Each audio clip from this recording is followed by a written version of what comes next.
হবে না।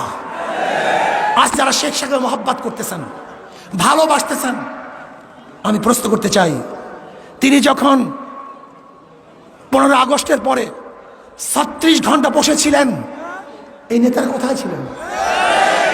এত মোহাব্বত কোথায় ছিল? এত ভালোবাসা কোথায় ছিল?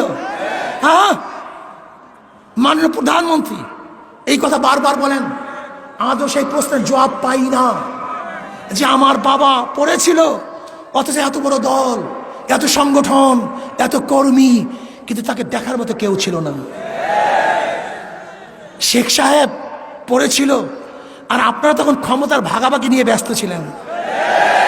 মুস্তাক সাহেবের মন্ত্রিসভায় কে কে ছিলেন এদেশের মানুষ জানে না? এদের মানুষ দেখে নাই? ট্যাঙ্কির উপরে কি নাচানাচি করেছিল ইতিহাস কেউ জানে না? শেখ সাহেবের চামড়া দিয়ে ঢুকঢুকি কে বানিয়েছিল এদেশের মানুষ জানে না? শেখ সাহেবের চামড়া দিয়া কারা জুতা বানাইতে চাইছিল এদেশের মানুষ জানে না? শেখ সাহেব মারা যাওয়ার পরে বাংলার ফেরাউন মারা গেছে, এই ঘোষণা কে দিয়েছিল? কোনো আলেম দেয় নাই, কোনো মৌলবী দেয় নাই, কোনো ইসলাম প্রেমিকরা দেয় নাই, তোদের মতো দালালরা দিয়েছে, তোদের মতো নাস্তিকরা দিয়েছে। শুধু তাই নয়, আমি আপনাদের প্রশ্ন করতে চাই, শেখ সাহেবের জানাজায় কে কে ছিলেন? তার জানাজায় কে উপস্থিত হয়েছিলেন? তার জানাজায় কে দিয়েছিল? এই দালালের গোষ্ঠী একটাও ছিল না। ওরা গদি দিয়ে ব্যস্ত ছিল, ওরা গদির ভাগাভাগিতে লিপ্ত ছিল, কিন্তু আলেম ওলামাই তার জন্য দোয়া করেছিলেন। যাই হোক, আমার কথাবার্তা পরিষ্কার। সাংবাদিক বন্ধুরা, আজকে সিগন্যাল মিগনাল দেই নেই, আজকে সিগন্যালও দেই নাই, মিগনালও দেই নাই, প্রচারও করি নাই, প্রসারও করি নাই। শুনছে, কেস হইছে, এর জন্য আবেগে মানুষগুলি এখানে চলে আসছে। কিন্তু যেদিন অ্যারেস্ট করবে সেদিনকে দেখবেন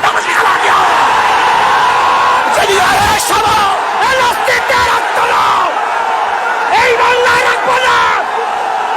ফজল ভাইয়ের কিছু হলে এ চলবে আমি বাংলা জুড়ে, এ ফজল ভাইয়ের কিছু হলে এ চলবে আমি বিশ্ব জুড়ে, সেকে তোমরা কিছু হলে এ চলবে আমি বিশ্ব জুড়ে, এ সেকে তোমরা কিছু হলে এ চলবে আমি বিশ্ব জুড়ে, সেকে তোমরা ভয় নয়, রাজপথ চাই নয়।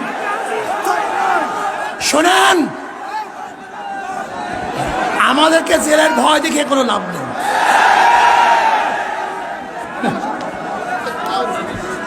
লাভ নেই, কোনো লাভ নেই।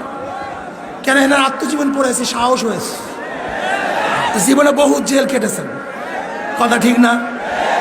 এই জেলের টেলের কেসের মেসের ভয় দেখায় আমাদেরকে লাভ নাই।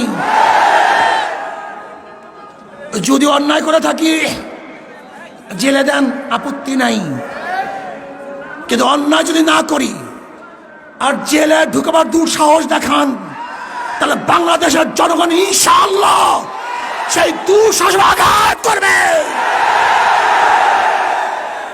আঘাত করবে ইনশাআল্লাহ। কি কথা ঠিক না? যেই দিন এই হাতের মধ্যে হ্যান্ডকাপ লাগবে অন্যায় ভাবে, সেই দিন বাংলাদেশের জনগণ এই হ্যান্ডকাপকে ছিঁড়ে ফেলবে ইনশাআল্লাহ।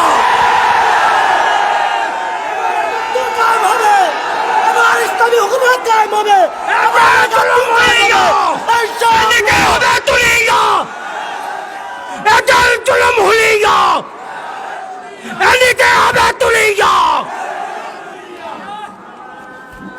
আপনারা ভাবছেন যে জেলের তকমা আর কেসের তকমা দেখালি ইঁদুরের মতো পালিয়ে যাব। ইঁদুরের বাচ্চা পালাতে পারে, শিয়ালের বাচ্চা পালাতে পারে, ভোজনের বাচ্চা পালাতে পারে, বিড়ালের বাচ্চা পালাতে পারে, কিন্তু শেখ ফজলুল করিমের, সৈয়দ ফজলুলের বাচ্চা পালাতে পারে না, সৈয়দ শাহের সন্তান পালাতে পারে না, ওমরের সন্তান পালাতে পারে না, আবু বকরের সন্তান পালাতে পারে না। মারা যাব, শির উঁচা করে মরব, রক্ত দেব, ইসলামের জন্য রক্ত দেব, জীবন দেব, ইসলামের জন্য জীবন দেব, এই দেশ রক্ষা করার জন্য জীবন দেব। সাম্য, মানবিক মর্যাদা, ন্যায় বিচার প্রতিষ্ঠা করার জন্য প্রয়োজনে রক্ত দেবে ইনশাআল্লাহ। রাজি আছেন ইনশাআল্লাহ? নারায়ে তাকবীর, নারায়ে তাকবীর। নিয়তিত রক্ত, এ রক্তের বন্যায়, এ বেসাধারণ অন্যায়, এ নাস্তিকদের আস্তানা, এখানে দাও পুড়িয়ে দাও। যারা আমাদেরকে জেলে দেখার ভয় দেখান, শেখ সাহেবের শেষ কথা বলি, শেষ করব। একদিন সকালে আমিও রেনু বিছানায় বসে গল্প করছিলাম। আর একটা কথা বললেই না বললেই নয়, খুব গুরুত্বপূর্ণ কথা। আজকের আমরা শেখ সাহেবকে মহব্বত করেন, আমি তাদেরকে প্রশ্ন করতে চাই, বলেন তো শেখ সাহেব বিবাহ করেছিলেন কত বছর বয়সে? 12-13 তার বয়স ছিল। কত বছর বলেন? বলেন তো। রেনু ফজিলাতুন্নেসা তার স্ত্রী, তার তখন বয়স ছিল কত? 3 বছর। কত বছর? জোরে বলেন। তখন তার বয়স ছিল 3 বছর। তার বাবা মারা যায় 5 বছরে, তার মা মারা যায় 5 বছরে। 7 বছরে তার দাদা মারা যায়। 7 বছরে তিনি তার ঘরে চলে আসেন। আমি প্রশ্ন করতে চাই, যারা শেখ সাহেবকে মহব্বত করেন, আজকে থেকে সংসদে বিল উত্থাপন করেন, যেমন শেখ সাহেব বিবাহ করেছিল 12-13 বছর বয়সে। আমাদেরকে আইন পাশ করতে হবে, আমরা 12-13 বছর বয়স বিবাহ করব। আজকে আইন পাশ করতে হবে, রেনু বিবি যেরকম বিবাহ হয়েছিল 3 বছর বয়সে, আমাদের মেয়েদেরকেও 3 বছর বয়সে বিবাহ দিতে হবে। এইটা তো শেখ সাহেবের মহব্বত নাকি? মহব্বত করো না? একদিন সকালে আমিও রেনু বিছানায় বসে গল্প করছিলাম।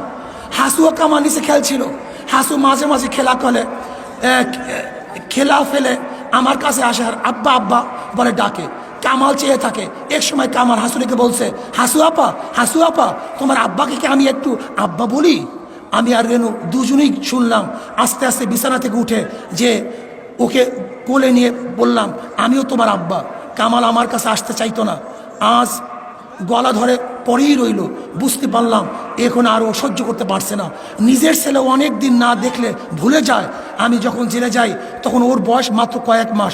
রাজনৈতিক কারণে, শোনেন, রাজনৈতিক কারণে একজনকে বিনা বিচারে বন্দি করে রাখা আর তার আত্মীয় স্বজন ছেলে মেয়েদের কাছ থেকে দূরে রাখা যে কত বড় জঘন্য কাজ, তা কে বুঝবে? মানুষ স্বার্থের জন্য অন্ধ হয়ে যায়। আমিও শেখ হাসিনা সরকারকে বলবো, আপনিও স্বার্থের জন্য অন্ধ হয়ে যায়েন না। আমাকে এবং আমাদের সবাইকে এই স্বাধীনতা পালন করার তৌফিক দান করেন। আমার জন্য দোয়া চাই, আমিও দোয়া করি।